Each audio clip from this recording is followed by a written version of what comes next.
Olá, seja muito bem-vindo. Meu nome é Fábio Cardoso, inscreva-se, não custa. A intenção deste trabalho não é forçar crenças ou impor doutrinas, mas sim convidar você a refletir sobre realidades que atravessam o tempo, o espaço e a própria história humana. São temas que tocam o mundo visível e o invisível, tratando de acontecimentos que já se cumpriram e de outros que, segundo a fé cristã, ainda hão de acontecer. Não há custo em parar por um momento e pensar a respeito. O simples ato de examinar com cuidado aquilo que se apresenta como verdade pode abrir os olhos para dimensões mais amplas da existência. Nos últimos séculos, surgiram muitas ideias a respeito do fim dos tempos, e entre elas, uma doutrina que se espalhou rapidamente é a do chamado arrebatamento secreto.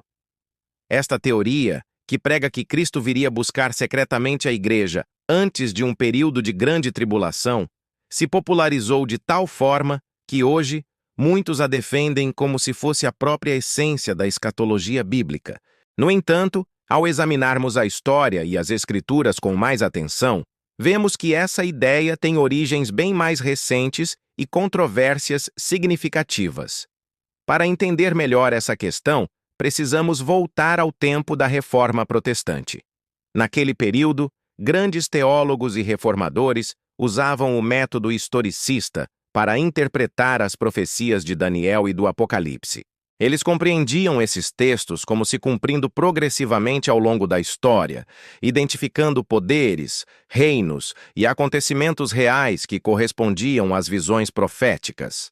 Assim, figuras como o chifre pequeno de Daniel ou a besta de Apocalipse eram vistas como símbolos do sistema papal de Roma, que na leitura reformada se opunha ao Evangelho de Cristo. Essa interpretação era extremamente poderosa porque colocava o foco profético justamente sobre a estrutura religiosa e política mais influente da época, desafiando seu poder e denunciando o que consideravam erros doutrinários e abusos espirituais. Naturalmente, a Igreja de Roma não poderia aceitar passivamente esse ataque teológico. Para responder à reforma, surgiu a Ordem dos Jesuítas, criada para fortalecer a Contra-Reforma e reconquistar a influência espiritual e intelectual perdida. Entre os jesuítas, destacou-se Francisco Ribera, um sacerdote espanhol que no final do século XVI desenvolveu uma nova abordagem chamada futurismo. Essa interpretação deslocava o cumprimento das profecias para um tempo distante no futuro, de modo que as denúncias feitas pelos reformadores perdiam força, pois já não se aplicariam à história da Igreja. Assim, o anticristo, a besta e outras figuras proféticas deixavam de representar Roma papal e passavam a ser vistos como indivíduos ou eventos específicos que surgiriam apenas nos últimos dias. Durante 2 séculos, essa perspectiva futurista permaneceu restrita principalmente ao âmbito católico. No entanto, com o passar do tempo, algumas correntes protestantes começaram a adotar ideias semelhantes, influenciadas por universidades europeias e pelo desejo de encontrar novas leituras das profecias. Foi então que teólogos como Samuel Rothey Maitland, James Todd e William Burg começaram a reinterpretar Daniel e Apocalipse segundo linhas futuristas, preparando o caminho para uma mudança radical na escatologia protestante. Nesse cenário, surge a figura de John Nelson Darby, um pregador irlandês do século XIX, que desenvolveu de forma sistemática o chamado dispensacionalismo. Essa doutrina dividia a história humana em diferentes dispensações ou períodos, nos quais Deus lidava com a humanidade de maneiras distintas. Uma das ideias centrais de Darby era justamente o arrebatamento secreto, no qual Cristo viria invisivelmente para levar a Igreja antes da tribulação, e só depois retornaria de forma visível para estabelecer o reino milenar. Darby realizou várias viagens aos Estados Unidos, onde encontrou terreno fértil para suas ideias. Lá, influenciou profundamente líderes religiosos e teólogos, entre eles Cyrus Scofield, que mais tarde publicaria a famosa Bíblia de Referência Scofield. Essa obra, com suas notas e comentários, difundiu amplamente o dispensacionalismo e consolidou a doutrina do arrebatamento secreto entre os evangélicos norte-americanos, tornando-a quase sinônimo de escatologia bíblica para muitos crentes.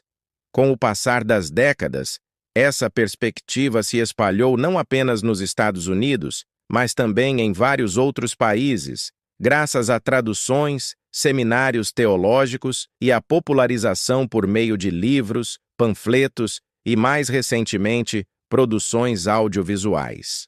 Um exemplo marcante foi a série de romances Deixados para Trás de Tim LaHaye e Jerry Jenkins, que vendeu milhões de cópias e chegou até mesmo ao cinema, sempre apresentando a narrativa de um arrebatamento secreto, seguido por anos de tribulação e pelo surgimento do Anticristo.